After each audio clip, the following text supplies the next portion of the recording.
Hello అండి, నమస్తే. Welcome to food express.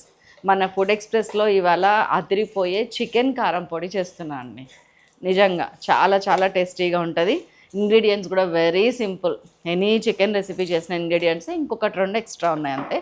ఒక్కసారి ఇంగ్రీడియంట్స్ చూడండి, మీకే పిక్చర్ వచ్చేస్తుంది.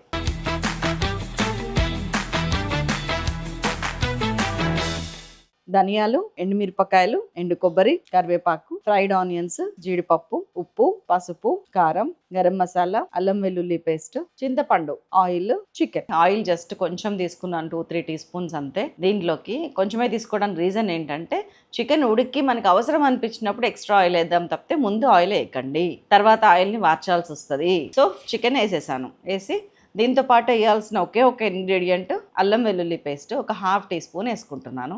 చక్క దీంతో కలిపి మూత పెట్టేసి సిమ్లో పెట్టి ఫ్రై కమ్ బాయిల్ ఇట్లాగ ఒక 8 to 10 మినిట్స్ నీళ్ళు అయిపోయేదాకా వెయిట్ చేయండి. ఇదిగోండి, నీళ్ళు అయిపోయినాయి, అడుగున కొంచెం కొంచెం కలర్ వస్తుంది. సో ఇప్పుడు నేను 1 టీ స్పూన్ ఉప్పు వేసుకుంటున్నాను, సో దట్ ఇంకా ఏమైనా వాటర్ ఉంటే కూడా బయటికి లాగటానికి. చలో ఇది కూడా వేసి మళ్ళీ మూత పెట్టేశాను. వేగుతుంది, తీద్దాము. ఇంకొక 10 నిమిషాలు వేగాలి అనుకున్నప్పుడు ఆల్రెడీ 10 to 12 మినిట్స్ అయిపోయింది ఇక్కడికి. ఇంకొక 10 మినిట్స్లో కట్టేస్తామనగా ఇదిగోండి, ఒక 15 కాజూస్, ఎండుమిరపకాయలు ఒక 4, ధనియాలు ఒక టేబుల్ స్పూను, కొద్దిగా కరివేపాకు, ఎండు కొబ్బరి ముక్కలు స్మాల్ పీసెస్, చిన్న ముక్క తీసుకోండి, 1 or 1.5 ఇంచ్, 2 ఇంచెస్ కూడా వద్దు, ఎందుకంటే ఎండు కొబ్బరి స్మెల్ వస్తుంది. పసుపు ఒక 1/8 టీ స్పూన్ వేస్తున్నాను.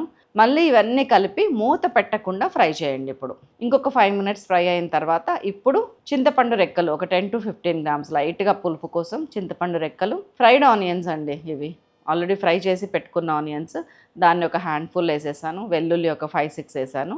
జీలకర్ర 1 టీ స్పూన్ అన్నీ వేసి, కొత్తిమీర కూడా వేసేసి, కారం ఒక 3.5 టీ స్పూన్స్, ఉప్పు ఒక 2 టీ స్పూన్స్. ఇంక ఇది ఉడికింది, ఫ్రై అయ్యింది. చలో దీన్ని మొత్తం మిక్సీ వేసుకొని వద్దాం పదండి. అయిపోయిందండి మన పొడి. ఉప్పు ఒక్కసారి చెక్ చేసుకోండి, పడితే వేసుకోండి. నేనైతే సరిపడా వేసాను, సరిపోయింది.